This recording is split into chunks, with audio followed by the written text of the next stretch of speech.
Presentado por Aguas Andinas. Bienvenidos a un nuevo capítulo de La Mesa. Esta es una mesa 18era. Invitado hoy es Luis Eduardo Escobar, economista, asesor económico de la campaña presidencial de Janet Jara. Muchas gracias por estar acá, Luis. Muchas gracias a ustedes, Iván. Es un gusto estar aquí. Hoy voy a empezar la pregunta más obvia, justa o injusta. Una de las de las de los desafíos o de las preguntas que se le hace a la campaña es la supuesta necesidad de presentar un programa que le dé, entre comillas, confianza al mercado, confianza al sector privado. Esto por el prejuicio de que un candidato que sea de izquierda o del Partido Comunista es más antimercado y es más pro Estado. ¿Cómo respondes a esa? Sí que es una crítica, creo, un cuestionamiento, justo. Sí. No, sin duda es una preocupación de una parte del público, así es que encantado de poder contestar tu pregunta. En primer lugar, porque Janet Jara ganó unas primarias por un margen que es francamente insólito, incluso para los estándares chilenos. Ganó con más de 30 puntos de diferencia, lo que significa que por lo menos a la centroizquierda que participó en esa primaria le daba cierta confianza y cierta credibilidad. Ahora, posteriormente, ella ha pasado a encarnar ser la representante, digamos, de esta coalición de 9 partidos políticos de la centroizquierda chilena, que por primera vez están todos unidos, desde la Democracia Cristiana hasta el Partido Comunista y el Frente Amplio, digamos, que tradicionalmente no se habían unido. Así que yo te diría, Iván, que no ha sido muy complicado desde el punto de vista de la participación de gente como yo, Osvaldo Rosales, eh, Ana María Correa, Jacqueline Santán, participar de la construcción de un programa que yo creo que le debiera dar todo tipo de garantías a la gente del sector privado respecto de nuestro compromiso con una economía de mercado, como es la chilena, y nuestro interés en perfeccionarla. Curiosamente para mí, lo he escrito y lo he dicho las últimas semanas, yo pensé que esta fase de la campaña iba a ser dominada ampliamente por el tema seguridad y sé que sigue siendo la primera preocupación en las encuestas cuando se le pregunta a la gente, pero en el debate, en las conversaciones y donde ha generado discusión, ha sido la economía. Y voy a exagerar un poco, pero hay ciertos consensos de diagnóstico, que el país necesita crecer más y que uno de esos desafíos para crecer más es la burocracia o la permisología. Pero donde empiezan las diferencias grandes es cómo abordar esos problemas. ¿Cuál es el plan económico para abordar esos dos grandes desafíos que tiene la campaña si es que Janet Jara llega a la moneda? ¿Cómo crecer más y cómo abordar el desafío de la burocracia y la permisología? Bueno, los dos están íntimamente relacionados a nuestro juicio, Iván. Nuestro diagnóstico es que la economía chilena ha dejado de crecer en la última década por problemas más bien de carácter estructural. Si uno mira, y por suerte esta es una entrevista más o menos larga, así que voy a tomar un minuto Sí, sí. para explicar dónde viene la parte estructural. Si uno mira después de la crisis de Asia financiera, Rusia y México a fines de los 90, la economía chilena estaba prácticamente estancada. Y tal vez algunos de los que están viendo recordarán la campaña de Ricardo Lago en el año 2000 o el año 99, en que justamente una de sus grandes promesas era crear 500.000 empleos, creo que era en ese momento, lo que parecía una cifra muy alta. Y eso siguió siendo el caso hasta el año 2003. La economía chilena creció muy poco y teníamos serios problemas fiscales. Incluso hubo una fuerte disputa entre el gobierno y la evaluación que tenía el Fondo Monetario sobre la sostenibilidad fiscal de las finanzas públicas chilenas durante ese periodo. Lo que nos salvó fue el superciclo de los commodities, que elevaron el precio del cobre a niveles que no se habían visto en Chile durante 10 años, desde fines del año 2003 hasta el año 2013. Y eso entonces mantuvo una tasa de inversión que era superior, que creció a más del 10% anual durante esa década, y mantuvo una tasa de crecimiento de las exportaciones bastante más baja, pero que así todo era del orden del 2,7% real anual durante esa década. Cuando se acabó el super ciclo de precios del cobre, lo que cayó fue la inversión, sobre todo del sector minero, cayeron los ingresos fiscales y desde luego también cayeron las exportaciones. Entonces, si uno mira las cifras, resulta de que la inversión en la última década crecía a tasas anuales de 0,7% anual. Las exportaciones crecieron a una tasa de 0,5% anual y la economía en su conjunto ha ido creciendo al 2% anual y tenemos una deuda pública y déficits públicos, cuya contraparte es la deuda, desde luego, durante toda la última década, desde el 2014 en adelante. Entonces, lo que nosotros estamos diciendo, mire, señores, si la economía chilena ha de crecer y ha de resolver los problemas que compartimos existen, lo primero que tiene que hacer es invertir más. Y han habido varias estimaciones de cuánto sería ese más. Algunos lo ponen como porcentaje del PIB. Yo creo que esa no es la manera de mirarlo, sino que hay que mirarlo desde el punto de vista del crecimiento de la inversión. Y el crecimiento de la inversión tendría que ser del orden del 10% anual en los próximos años para que al final del periodo del próximo gobierno la economía chilena pueda estar creciendo a tasas, ojalá algo por encima del 4% anual. Ahora, ¿qué papel juega la permisología en todo eso? Juega un papel importante porque la permisología, que tiene dos patas, una que tiene que ver con los permisos sectoriales, que es lo que se acaba de aprobar en el Congreso y que acaba de ser visado por el Tribunal Constitucional, y otra que tiene que ver con el sistema de evaluación de impacto ambiental. Ambos sistemas son paralelos, son independientes y en los últimos 10 años, porque fíjense que la ley del sistema de evaluación de impacto ambiental no ha cambiado desde el 2013 hasta ahora, pero lo que ha ido ocurriendo con el tiempo es que se ha ido poniendo cada vez más lento, más exigencia, más requisitos que van trancando la inversión. Entonces, nosotros creemos que lo principal es promover la inversión y por eso que hemos hablado de hacer dos cosas que son bien importantes. Uno, crear, de acuerdo con la nueva ley de permisos sectoriales que se aprobó, en el Ministerio de Economía una ventana única que monitoree qué es lo que está pasando con la inversión. Y dos, a nivel de la presidencia, fortalecer los esfuerzos que ha tratado de hacer este gobierno, eh, pero con una participación más directa público-privada, de forma tal de reimpulsar los proyectos de inversión que hoy día están en el gasoducto, por ponerlo así, y que es necesario sacar adelante. Vamos más filosóficamente, pero usted tiene amplia experiencia trabajando en organismos internacionales de afuera. Eh, para promover, para tener más inversión se necesitan incentivos, ¿no? Y la inversión viene, o sea, del Estado o del sector privado. Bajo la mayoría de los parámetros, la tasa de impuestos corporativos en Chile es alta. Es la tercera o segunda más alta de la OCDE.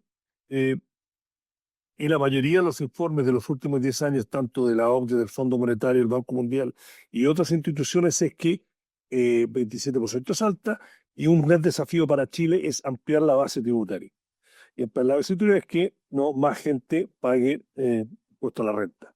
Y el desafío es político ahí, porque esto lo he hablado con gente del gobierno de Piñera, del actual gobierno, del gobierno de Bachelet, que te decían que está haciendo, mira, es verdad, pero cuando tú vas a las grandes urbes de Chile, Santiago, Valparaíso, etcétera, y tú le vas a pedir a alguien que gana 800, 900 mil pesos netos, de que ahí también tienen que empezar a pagar un poco de impuestos, cuando a cambio están pagando a lo mejor un aporte a una educación subvencionada. Tienen transporte que para casi todas las métricas el transporte en Chile sigue siendo caro, porcentaje de lo que son los sueldos promedios. Es un sistema de salud que también te requiere como extra. Entonces, políticamente dice, oye, yo ya me sacan plata de mi sueldo, entonces políticamente es muy complejo decir, bueno, también voy a tener que empezar a pagar un impuesto a la renta, ya sea 10%, 8%. ¿Cómo se cuadra ese círculo? Porque al final, y con esto cierro, ¿ah? Al final, y esto es mi lectura, no dice, pero yo se lo digo a mi gente que por ahí más progre, le digo, mira, el empresario o la empresaria grande en Chile, que tiene empresas que se transan en bolsa y que son multinacionales, una cosa es lo que él o ella pueda pensar el domingo en el asado con sus amigos, pero los lunes, cuando van a tomar decisiones de inversiones, lo van a hacer con números. Y los números o dan o no dan. Bueno, a ver, yo, Iván, ya voy a entrar en los detalles de lo que tú planteas, pero la evidencia demuestra que los números dan, porque si no, no tendríamos 15.000 millones de dólares esperando poder ser invertidos y que están trancados por la permisología y por la evaluación ambiental.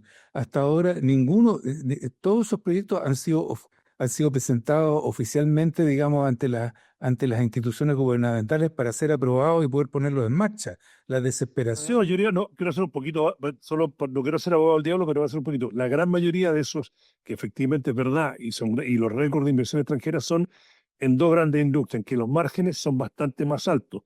Estoy hablando quizás de la inversión local, que ampliarse en otro supermercado o abrir una fábrica manufacturera en que los márgenes que te da la minería o a largo plazo energía renovable no son los mismos, entonces la minería puede bancarse con el precio del cobre a 4,70, pagar en total un 45% entre royalty más lo otro, versus un empresario que dice, oye, estoy inventando, digo, me compro un departamento en Miami que me rente 12% al año versus, no sé, invertir en un proyecto inmobiliario en Antofagasta.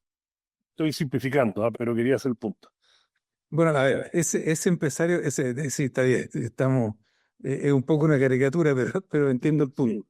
El empresario que quiere comprarse un departamento en Miami y lo quiere arrendar y rentabilizar el 12% va a tener que pagar impuestos en Estados Unidos, varios, que muchos han descubierto para su y desagradable sorpresa de que el hecho de vivir fuera de Estados Unidos no significa que no pague impuestos. Así es que han habido varios que han tenido que corregir empezar a hacer declaraciones de impuestos en Estados Unidos. Y ahí persiguen. Y cuando uno no paga los impuestos en Estados Unidos te meten preso. No te mandan a clases de educación de ética, ¿no? Entonces hay algunas diferencias. Pero vamos hablando de las tasas. Sí. En primer lugar, la tasa, es cierto que la tasa chilena aparece como alta en relación a los países de la OCDE, pero lo que nadie dice es que de los 38 países que hoy día pertenecen a la OCDE, hay solo 4 que tienen sistemas con algún grado de integración entre los impuestos pagados a nivel de la empresa y los impuestos que pagan los accionistas. Aquí en Chile tenemos un sistema semi-integrado en el cual el 65% de lo que se pagó en la empresa es crédito para el impuesto individual. Entonces hay que mirar toda la cadena y no solo lo que ocurre a nivel de empresas. Yo, así es que, digamos, sobre eso yo creo que hay que mirarlo con más cuidado. Yo estoy de acuerdo contigo en que obviamente es mucho más rentable producir, como decía mi amigo Hausman, producir piedras, palos y fruta, ¿no? Que ponerse a hacer telas, por ejemplo, en Chile, cosa que dejamos de fabricar hace muchos años, justamente porque no somos competitivos. Pero no es que no seamos competitivos por la tasa de impuestos, es que no somos competitivos para producirlo. Se cerró la CAP recientemente el año pasado, o a principios de este año. Chipato. No, Huachipato, sí, no la CAP, perdón. Se cerró Huachipato porque no es competitiva con las bolas de acero que producen los chinos. Eh, y a pesar de los subsidios que le ofreció el Estado a la empresa, obviamente no pudo seguir compitiendo y los socios decidieron cerrarla. Entonces, yo creo que el tema claro, en qué sectores y de eso se tratan las ventajas comparativas, digamos, ¿no? Entonces, pero las ventajas comparativas, una de las cosas que nosotros creemos y que los demás candidatos no creen, es que creemos que se construyen. Las ventajas comparativas no son caídas como manada del cielo. Las ventajas comparativas se hacen. Entonces, Estados Unidos es muy competitivo en las áreas de desarrollo tecnológico, en muchas áreas, pero son competitivos porque meten mucha plata, incluyendo platas del Estado, para desarrollar esa tecnología. Entonces, como decía un periodista en estos días en el Financial Times, creo, si Apple nunca ha inventado nada. La gracia de Apple es que ha sido capaz de integrar inventos que fueron financiados por el gobierno de Estados Unidos. Entonces, el tema aquí no es si acaso somos competitivos o no actualmente en la producción de manufacturas, como señalabas tú, sino cómo hacemos para generar cadenas de valor que sean productivas aguas abajo a partir de los recursos naturales que nosotros hoy día exportamos. Ahora, dicho eso, bueno, ¿cómo hacemos entonces? Porque por un lado a los empresarios les gustaría que nosotros les bajemos digamos, nosotros, colectivamente como país, nosotros. no, les bajemos las tasas de impuestos, pero nadie nos dice cómo compensamos, ¿no? esa pérdida de ingresos para que no tengamos que recortar los gastos sociales que todo el mundo reconoce que son importantes y que son necesarios. Entonces, como tú bien dices, el out of pocket en Chile, comparado con los países de la OCDE, en educación, transporte, salud e incluso el IVA, que nadie menciona, ¿ya? Claro. Es mucho más alto en Chile que en otras partes. Ninguno de los otros países de la OCDE paga el total ingreso tributario explicado por el IVA es el 49% como en Chile. Cuando uno mira qué parte de la recolección total de impuestos en los países de la OCDE viene explicada por el IVA, que la pagan los consumidores y que le pega mucho más duro a la gente de bajos ingresos y a la gente de altos ingresos, esa fluctúa entre 24 y 30%, cuando mucho. Entonces, y por eso que nosotros en la campaña hemos dicho, mira, nosotros no queremos volver a hacer una propuesta de reforma tributaria, porque creemos que hoy día, y con el Congreso que es posible que exista a partir de diciembre o de noviembre, no han habido las bases suficientes para poder llegar a un acuerdo de reequilibrar el sistema tributario de una manera compensada. Y ese acuerdo es fundamental, pero es un acuerdo nacional. Y por eso que también estamos hablando de crear un sistema de diálogo nacional tripartito en el cual estén los trabajadores, los empresarios y el gobierno para poder ponernos de acuerdo sobre algunos problemas centrales. El sistema impositivo, las áreas en las cuales Chile potencialmente podría construir sectores competitivos, qué vamos a hacer con el hidrógeno verde, cómo fortalecemos la cadena de valor del litio, etcétera. Hay una serie de problemas. ¿Qué hacemos con la pobreza? Que según los nuevos cálculos es 26% de la economía. Y en una economía en que la mediana de ingresos, a propósito de ponerle ingresos a la gente de bajo ingresos, la mediana de ingresos es 612.000 pesos mensuales. Ese tipo de dilemas solo se pueden resolver conversando, y conversando a un nivel estratégico entre grandes grupos socioeconómicos. Sin entrar tanto en ese detalle, pero lo quiero usar para mi próxima pregunta, lo que usted dijo.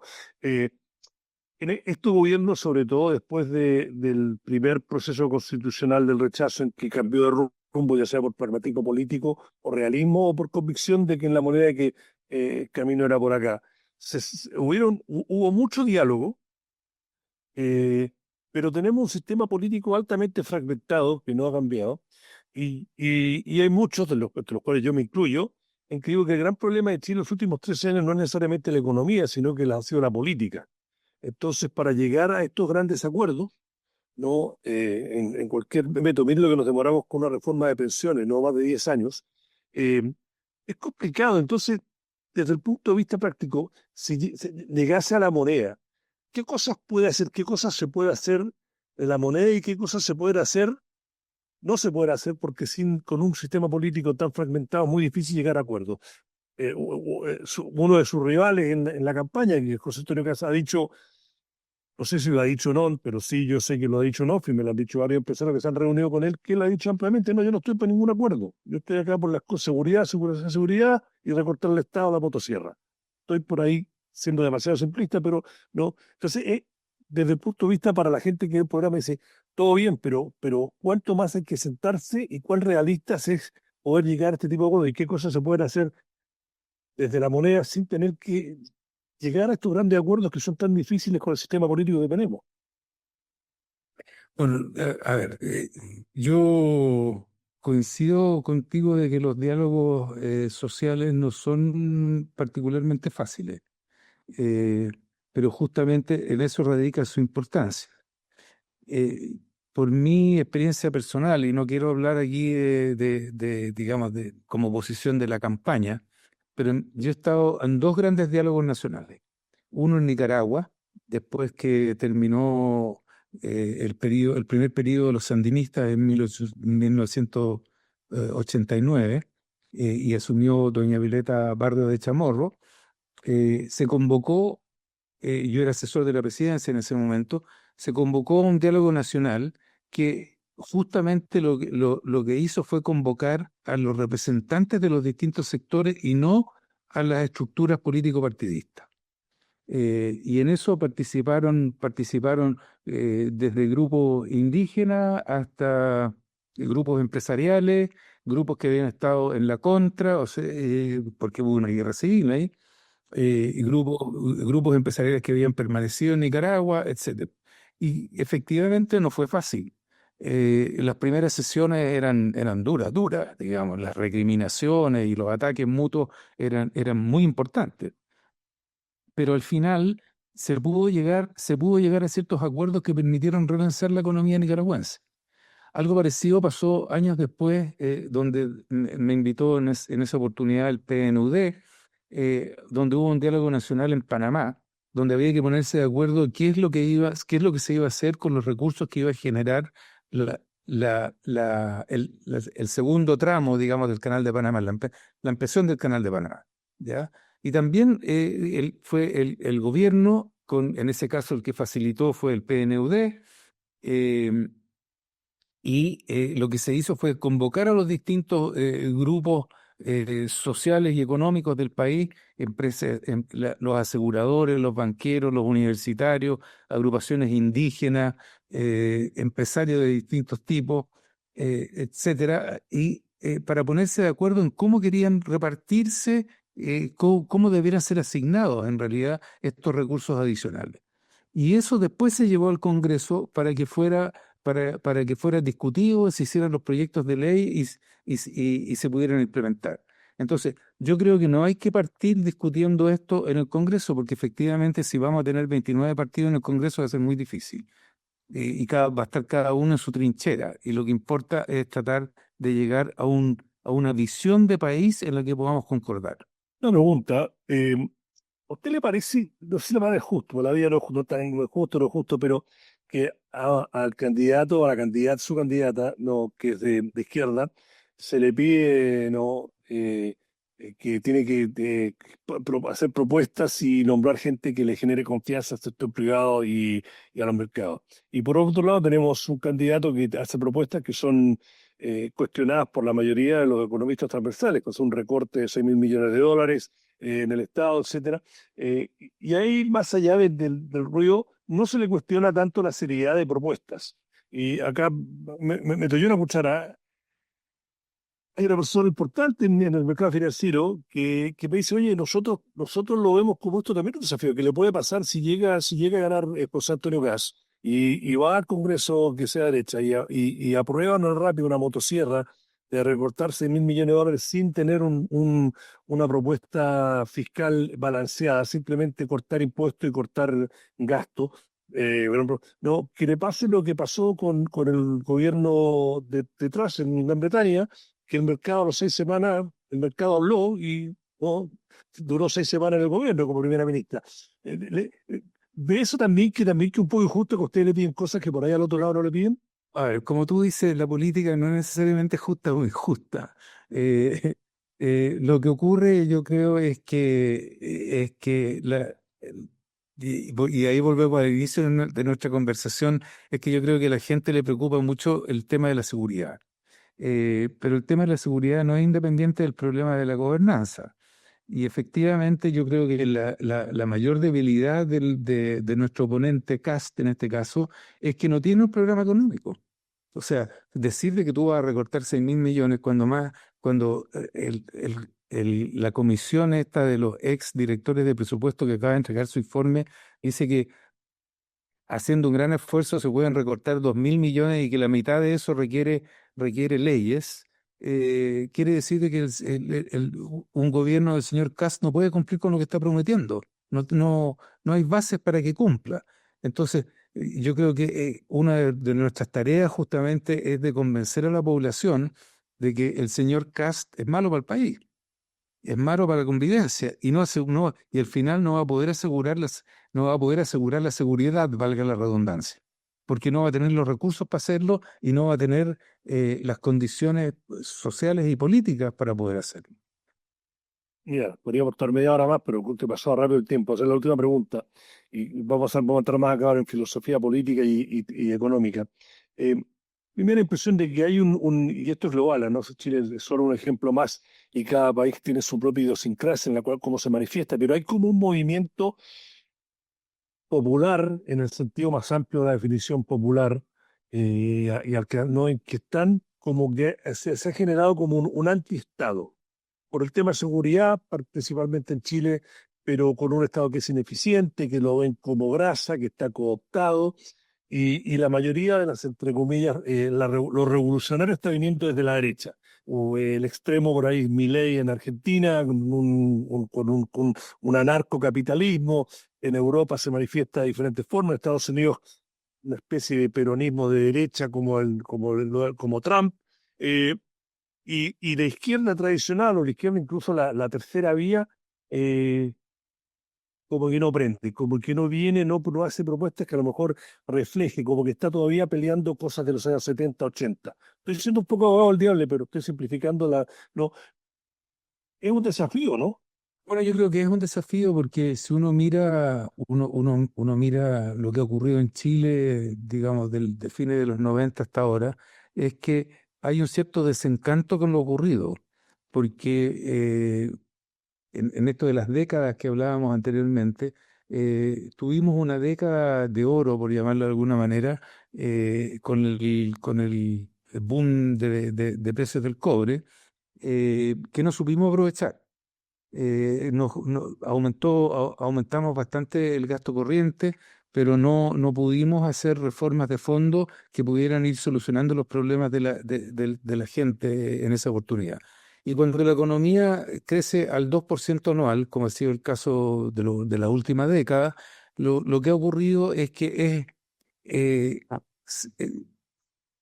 no genera ni aumentos de ingresos ni aumentos en el empleo suficientes para hacerse cargo de lo que son las demandas más inmediatas de la gente. Así que en ese sentido la centroizquierda chilena en cierto modo ha fallado, porque no se ha hecho cargo de hacer las cosas que uno asocia tradicionalmente con las economías de bienestar, como en el norte de Europa. Y esa es parte de esta conversación a la que me refería anteriormente, que es necesario tener. ¿Cómo lo logramos? Porque efectivamente en Chile estamos gastando, la gente tiene que gastar mucho en remedios, tiene que gastar mucho en alimentos, no llega a fin de mes, como dice mi candidata, y repite todos los días con justa razón. Entonces, pero tenemos una economía que tiene un ingreso per cápita de más de $30.000 por persona, y cuando los países hoy desarrollados tenían esos niveles de ingresos, no tenían ni los niveles de pobreza, ni la mala calidad de salud, ni la mala calidad de educación, ni pagaban tanto deuda como pagamos nosotros en Chile. Entonces, para ponerle una nota de simpatía a esto es como los astronautas cuando decían Houston, tenemos un problema.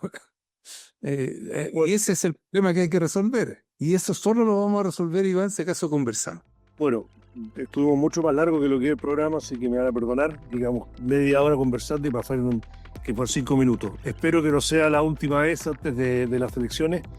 Luis Eduardo Escobar, economista y el asesor económico de la campaña de Janet Jara, muchas gracias por haber estado acá y feliz 18. Y a los que nos están viendo en plataforma, ya bailaron su cueca este fin de semana, síganos en redes, síganos en YouTube, en las plataformas y será hasta la próxima.